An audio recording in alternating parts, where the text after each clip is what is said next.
David Whitehurst with me of Champion Cleaners, and want to give him a few minutes in the spotlight.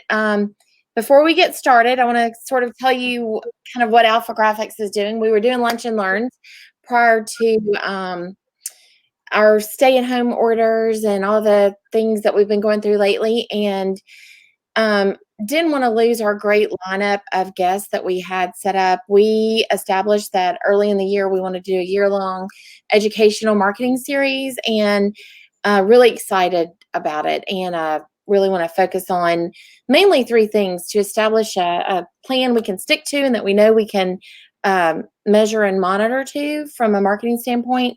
We also wanted to provide practical ways for us to be an extension of our clients' own marketing plans. And then I guess last is, you don't want to hear from me every day or every week or every month.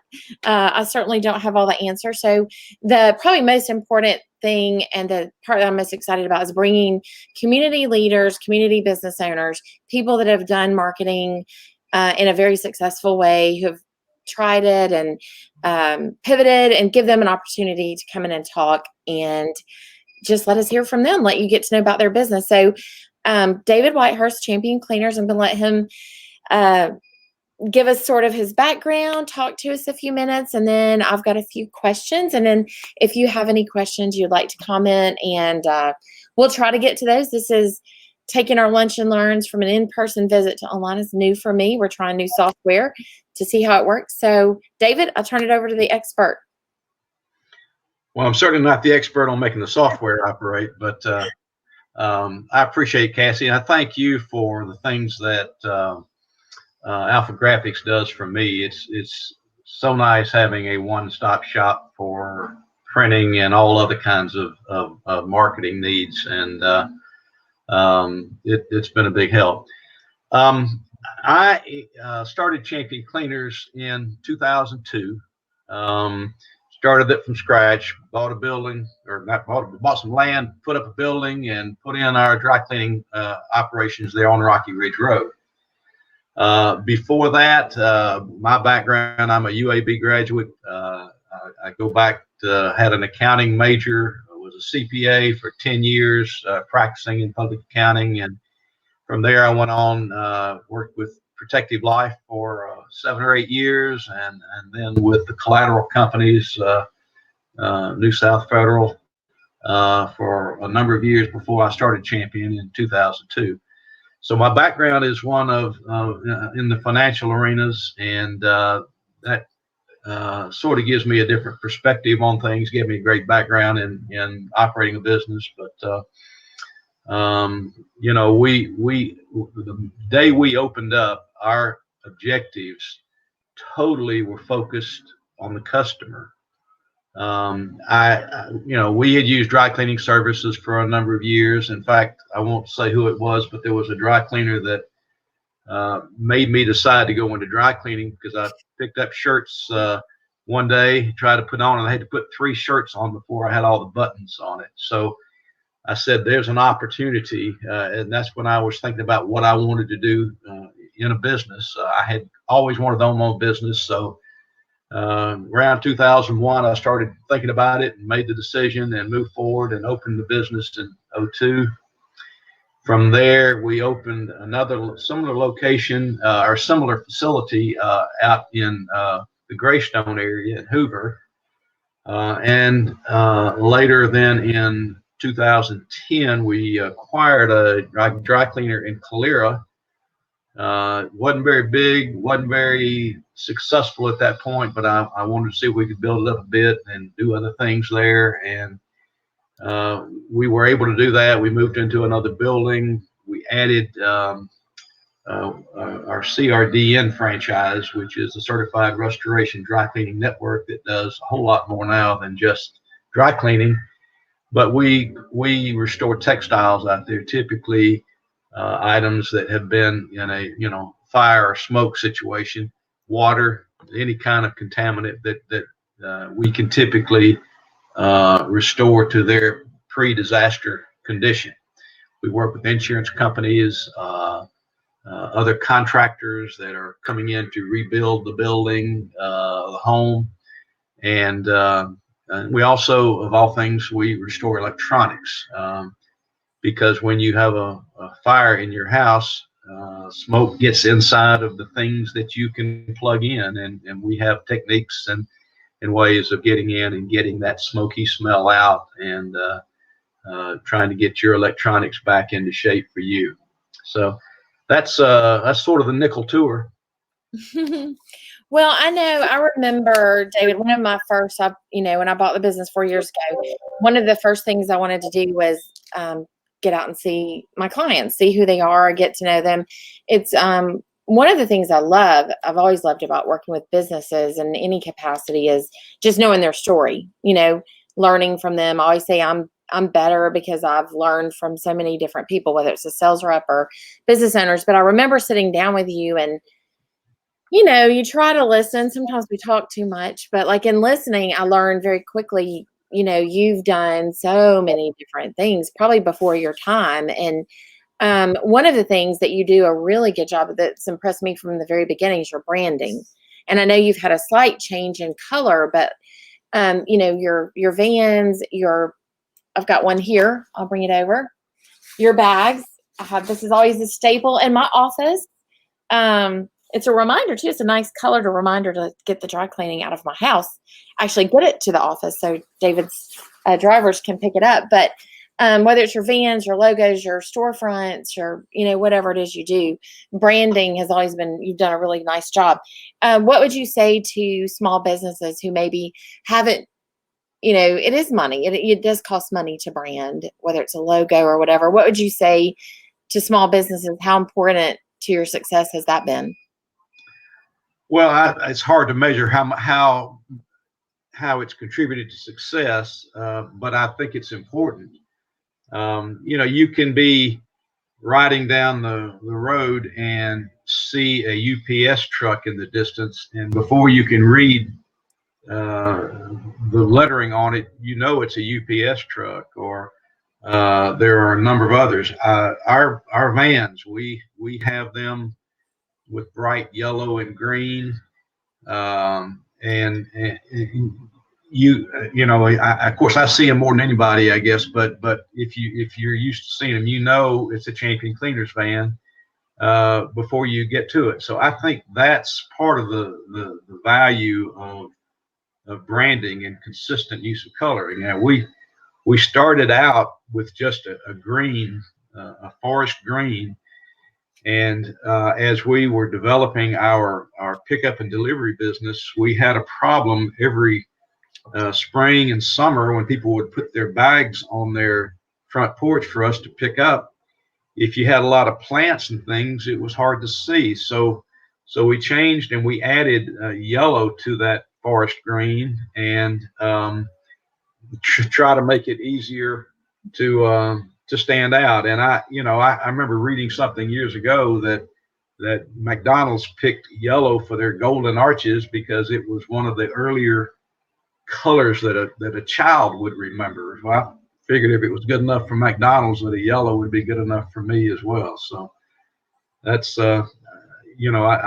branding is important, and letting people know who you are with just a symbol is the same way. One of the things you've done consistently, and I know you've moved from black and white to color, but and you've gone from mailing them to handing them out at your storefronts. But one of the things you do is a newsletter, and you spend a lot of time on that. It's very personal. I remember some of the ones earlier, which is I'm sure close to your heart, but about your dog.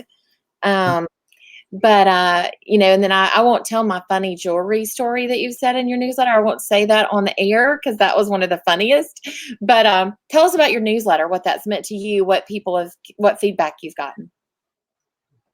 Again, from the very beginning, one of the things that I wanted to do with our business in dry cleaning was sort of formed based on my experience with dry cleaners, and that was if we had a problem, I didn't know who to talk to.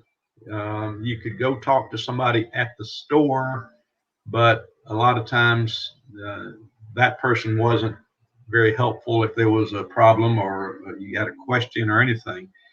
So I said I wanted to be accessible. I want people to know who I am and help them get in touch with me if they need to. So we, from the beginning, I had my name and cell phone number on the doors. And also we started our newsletter, and the newsletter, the purpose was to let our customers know who Champion Cleaners is, who I am, on a personal level. And I end up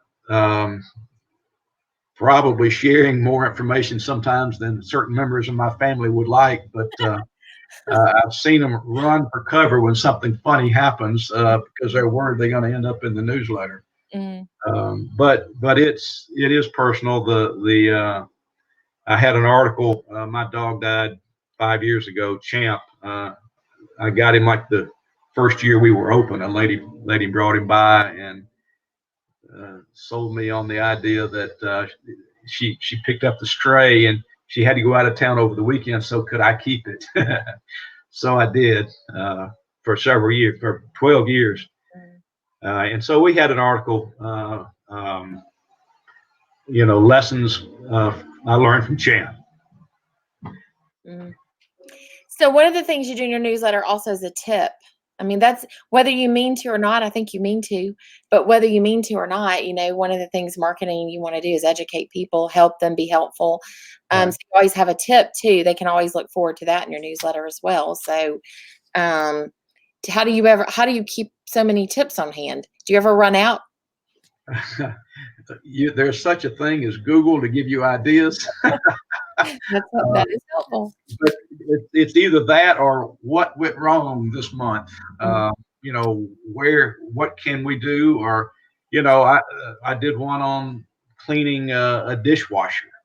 When you open your dishwasher and you bend over to put something in and the odor is bad, what do you need to do? So I researched that and tried it and proved that it worked and wrote about it. So, it's always good to have something else in there. And there are other things in there, but it's mostly gee whiz information, things you kind of enjoy reading, but the important part, we have some marketing in it, but I would say probably 60-70% of the space in that 4-page newsletter is not on selling, not about marketing. It's just about connecting and giving the reader something to look at. And I get a lot of positive comments about it. I think it's a good way to present who you are and what you do in a personal way. So speaking of positive remarks, you were featured recently for something really great you're doing for healthcare workers. So do you want to talk about that a second? Yeah, we with everything shut down like it is, we're doing literally 25 to 30% of what the amount of business that we ought to be doing this time of year, which is usually our busiest time of the year right now. And so we weren't getting things, but we had employees who were there that needed something to do. And so we combined our capacity with people needing help. And so we came up with our Hampers for Healthcare offer, which is we clean your regular weekly laundry for the healthcare providers, doctors, nurses, therapists, anybody that supports those folks in the hospitals or clinics. We'll do it for free through the 16th of May, I think is what we've advertised. And if the demand is there, we'll continue doing it longer. But that's what we've done. It's a service. We call it our Champion Hamper. It's a service that we already provide, and we're just providing it for free to those people that are, having to work longer hours and being away from their families more than perhaps they'd like. And so, we thought it was a good thing to do. So that's one of your other services, obviously standard dry cleaning. I mean, I've had my rug done there. You talked about the smoke damage and things you can do with electronics. How have things in your business In other words, like, how have negative or positive things impacted the trajectory of your business moving forward? In other words, like, what has happened to maybe go, well, like, I'm going to go this direction and it was beneficial, or how has that played into your business? Well, certainly the getting into the textile electronics restoration business has been a positive. We do that work out at our Calera location, and we did it when I had the opportunity of buying an existing business, and we immediately rebranded it to our name. And within 3 months, we doubled the volume. I think primarily because of the folks may have been unhappy with the previous owners, so they saw a change in the branding, and it helped. So we made some decisions and said, this is not a short-term venture in Calera. We bought a larger building and started at that point looking for more activities that would use our equipment, our expertise, and pursued that with the textile and electronics restoration business. So that was one of the things. Of course, we've lived through a couple of tumultuous times with the economy, not just this one we're in now, which by far has been more difficult to manage through than the 2008 situation. It's a difference between being down maybe 10% back in 08 versus 70% in 2020. So we had a situation at our at our Greystone location out on 280, where we had a fire, and the main thing that burned and caused the most damage was customers' clothes. We unfortunately had a fire that we think was caused by an overheated computer that was close enough to the plastic that was covering the clothes that it caught them on fire. And we spent close to 9 months trying to get over that and get reopened. We did finally in early January. The fire happened April 15th of 2019. So just been a little over a year now, and we're back up and trying to get things going, and then of course the pandemic hit, so we're down there as well. But we'll be back. We're not going anywhere. One of the things that has made that possible, that I firmly believe in with a small business, is if you're successful and you're making money, don't pull everything out of your business unless you're putting it aside and are able to reinvest it. But I see and I hear so often small business owners that take everything out of their business and don't reinvest. And I think, in our business, we've got a lot of investment in equipment, and there's always something needing to be repaired or replaced. There's always another opportunity to consider that need space. And so we've got some things right now that I've kind of put on hold until we get past this pandemic, and if we can just get businesses opened again and people going to work and wearing their regular clothes, then we'll hopefully come back. So at least regular from the waist up, right? That's right. That's right. So I mean, it sounds like, just from talking to you, and I know the kind of business owner you are, but I wanted everybody else to see that. But taking care of customers, being wise about your money, reinvesting in your business, hanging on to it, don't spend it. Look at obstacles and opportunities, look for new revenue streams and taking care of that, and giving back. And that sounds like that's, what I've heard from you today. So I guess the last thing is, if someone wants a yellow bag for you to have pickup service for their dry cleaning, or they want laundry service, how can they get in touch with you? Well, you can go to our website at championcleaners.com and easily get started, or give us a call. Any of our locations, if you want to talk to our route manager, Billy Mims, his number is 215-602-3842. And he'll be glad to talk to you and get you set up. There's no long-term commitment. There's no minimum. There's no contract. You start, you do what you want to do. It is the kind of thing that it's the kind of thing that you want to be a regular user of dry cleaning, because we are coming, to your house twice a week. We will pick up something on one day and we'll deliver it the next service day. It's either Monday, Thursday, or Tuesday, Friday. And we don't go to the same neighborhoods 4 times a week. We try to divide our territory and serve that each territory twice a week. If you just have something occasionally, we do one-way service. You can bring it to us and we'll deliver it, or you can call us and we'll come pick it up and you can come back and get it. Or you can also be what we call an on-demand. Just whenever you want the service, you call in, let us know, and we'll be there and service you on a regular service day for your neighborhood.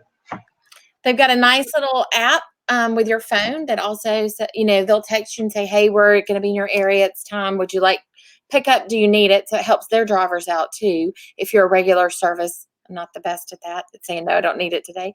But yeah. And then last but not least, if you're a healthcare worker and you're interested prior to the 16th in your hamper service for laundry service, what's the best way for those people to get in touch with you? Just bring your things by and that you want us to wash. It's just your normal wash day clothes. Your family, shorts, t-shirts, underwear, socks, sheets, towels, things like comforters won't be done under this program, where there's a separate charge for those. But all of your normal weekday wash, we like to say we take the work out of wash day for you. So just bring it by, or you can call any of our locations and we'll fill you in. Just there's no questions asked. Just tell us that you want the hampers for healthcare deal, and you'll get set up. Okay, David, thank you. Thank you, anyone who might be tuning in. If you've got questions, leave a comment. I'll get them to David, or if I can help you with anything. We'll be posting a schedule of upcoming other broadcasts, but thank you so much, David. This is David Whitehurst, Champion Cleaners, multiple locations, and thank you guys for tuning in. We look forward to talking to you next time. Bye.